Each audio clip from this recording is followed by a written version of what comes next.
आज हम बात करेंगे एक बार फिर पुनः अपने वरिष्ठ अधिवक्ता उच्च न्यायालय के लखनऊ बेंच लखनऊ के श्री सुरेश चंद्र शुक्ला जी से, जो संविधान विशेषज्ञ हैं और भारतीय जनता पार्टी की पुनः सरकार बनी है। और क्या क्या मैं आज उनके चैम्बर आया हुआ हूँ, राष्ट्रीय नवल टाइम्स की टीम, मैं जानना भी चाहूंगा। सर नमस्कार। नमस्कार। ये सर आज देख रहे हैं कि ये जो भाजपा बड़ी पूर्ण प्रचंड बहुमत से जीत गई है, और तो ये अब जीत के ये पुनः सरकार इसकी फिर से आई है सरकार, तो इसको क्या मतलब सुधार करना चाहिए?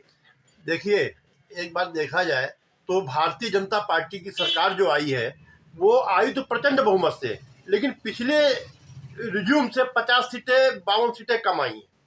तो सरकार को जो पिछली बार की जो कार्य प्रणाली रही है, जो इनके जनप्रतिनिधि है जिनको जनता ने चुना, उन्होंने जनता की तरफ कोई ध्यान नहीं दिया नहीं, या सरकार ने उनको अधिकार नहीं दिए, ये उनका पार्टी का अंदर का मामला। लेकिन जनता उनसे त्रस्त रही, परेशान रही, संतुष्ट नहीं रही। जनता ने वोट इस बार दिया तो मात्र राष्ट्रवाद के चक्कर में भाजपा पार्टी को वोट दिया, और हिंदू होने के कारण या राष्ट्र की सुरक्षा के लिए उसने वोट दिया। व्यक्तिगत किसी जो उसका कैंडिडेट जो क्षेत्र का प्रतिनिधित्व खड़ा हुआ उससे संतुष्ट होकर भाजपा ने वोट नहीं दिया। इसलिए अब पार्टी की जिम्मेदारी है, सरकार की जिम्मेदारी है कि अपनी जनता को खुश संतुष्ट करने के लिए, जो उसकी अपनी व्यक्तिगत समस्याएं हैं उनको निवारण के लिए, जो उनके प्रतिनिधि हैं जिनको जीत करके वोट देकर उसने भेजा है, जो वहां जाकर विधानसभा में बैठेंगे, उनके दर्द को सुने, उनके दर्द को समझे, उनकी परिस्थितियों परेशानियों के बारे में समझ करके और वहां विधानसभा में सरकार सामने बात जानी चाहिए।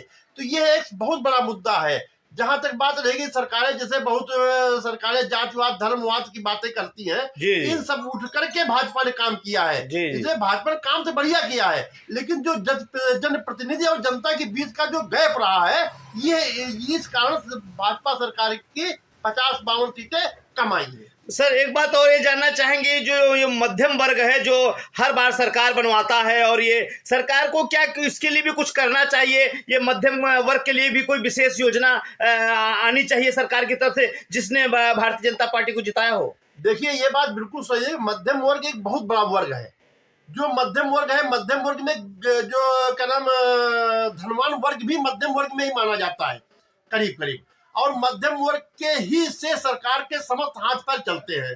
हाथ पैर माने ये है, सरकार को भाई जितने टैक्स हैं सब मध्यम वर्ग से मिलते हैं, इनकम सरकार की मध्यम वर्ग से होती है, सारे काम सरकार मध्यम वर्ग से होते हैं सरकार के, क्यों? इनकम नहीं तो सरकार बेकार। तो जब मध्यम वर्ग से सारे कार्य सरकार के लाभान्वित सब होते हैं, तो सरकार की जिम्मेदारी कि मध्यम वर्ग के लिए कोई ऐसी योजना बनाए कि जिससे मध्यम वर्ग कुछ न कुछ लाभ हो, मध्यम वर्ग को ये संतुष्टि मिले कि हमारी सरकार है, मध्यम वर्ग को ये न लगे कि हम सरकार के सौतेले हैं। अगर सरकार मध्यम वर्ग के लिए कुछ बनाती है तो क्या इनको भी, जनता को भी, सरकार को भी सम्मानित करना चाहिए? हाँ, सरकार को ये चाहिए, जैसे मध्यम वर्ग है, इनकम टैक्स जो भुगतान करते हैं, जीएसटी देते हैं, बिजली बिल देते हैं, हाउस टैक्स देते हैं, आज दुनिया भिन्न भिन्न प्रकार के रोड टैक्स है, टोल टैक्स है, सब भुगतान मध्यम वर्ग करता है, गरीब तो करता नहीं कोई। तो मध्यम वर्ग के लिए एक कोई ऐसी योजना बनाए, उनको सम्मानित होना चाहिए, उनको सरकार को एक ऐसा कोई योजना देनी चाहिए जिससे मध्यम वर्ग का आत्मसम्मान बना रहे। पैसा देने के बाद होता क्या है कि सरकार क्या कहती है, भाई गरीब है गरीब है गरीब है, वोट ले लिया, और मध्यम वर्ग बेचारा पिस रहा है, उसकी तरफ कोई ध्यान नहीं देता। भाई जैसे आपको चाहिए बिजली, जैसे मध्यम वर्ग से टैक्स लेकर के बिजली आप सस्ती कर दो, हर व्यक्ति को मिलेगी सस्ती, तो हर व्यक्ति को लाभ मिलेगा। टैक्स कम कर दो, जो आप जीएसटी आती है उसको कम कर दो, इन सब चीजों से मध्यम वर्ग का लाभ होगा। शुक्ला जी एक बात और ये जानना चाहेंगे कि जो लोग सरकारों का फ्री में हर चीज देने की बजाय कैसे दे, लोग फ्री की योजना क्या रहती है, इससे जनता फंस जाती है, क्या इनको फ्री में ऐसे देना चाहिए या इसको किस तरीके से क्रियान्वित करा जाना चाहिए? देखिए, मुफ्त देने की योजना सबसे पहले केजरीवाल ने शुरू की, और वो केजरीवाल उसमें सफल भी हुआ, लेकिन ये बहुत बड़ी देश के लिए घातक चीज है। जो मुफ्त देने की बात के बजाय आप सस्ता कर दो, सस्ता करने का लाभ मिलेगा, हर आदमी को उसका लाभ मिलेगा, गरीब को, अमीर को, धनवान को, सबको मिलेगा। अब आपने मुफ्त कर दिया, कमाए टैक्स दे मध्यम वर्ग, मुफ्त खाए गरीब, धनवान बेचारा कमाता है, ईमानदारी से मेहनत करता है, उसको सरकार दुत्कारती है। ये सरकार की बड़ी खराब प्रथा है। तो इसलिए मुफ्त की योजना कोई भी नहीं आनी चाहिए। जितना पैसा मुफ्त में दे रहे हो उतना पैसा किसी योजना में लगा करके कोई फैक्ट्री बनाओ या कुछ अन्य कार्य कर दो जिससे उनको रोजगार मिले, काम मिले। मुफ्त में कुछ नहीं मिलना चाहिए। एक और आखिरी सवाल, ये जो भारतीय जनता पार्टी की, ये योगी जी की जो पुनः रिपीट सरकार हुई है और प्रचंड बहुमत से रिपीट हुआ है और जनता ने इन पर भरोसा जताया है, भले ही वो कानून व्यवस्था पर किया हो या बुलडोजर बाबा के नाम पे जाने गए हों, तो क्या इनको भी अब सभी लोगों को, सभी जनता को एक साथ लेकर के चलना चाहिए? ऐसी कोई योजनाएं जरूर लाना चाहिए जो सभी से जनता खुश रहे। देखिए ये बात बिल्कुल सही है। देखिए हार जीत तो लगी रहती है, विपक्ष भी होना चाहिए, विपक्ष मजबूत होना चाहिए।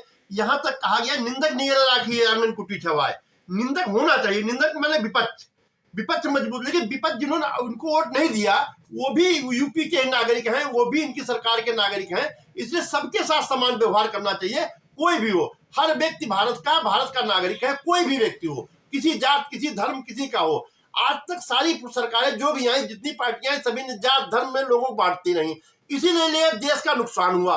अब ये सरकार है जिससे हमें अपेक्षा करें, हम क्या पूरी भारत अपेक्षा ये कर रहा है कि समानता होनी चाहिए, सबके साथ समान व्यवहार हो, चाहे किसी भी धर्म का हो, किसी भी जाति का भी हो, कुछ भी हो, सबके साथ समान व्यवहार करे। देखिए देश हमारा उन्नति करेगा और सरकार का जो है सम्मान बढ़ेगा।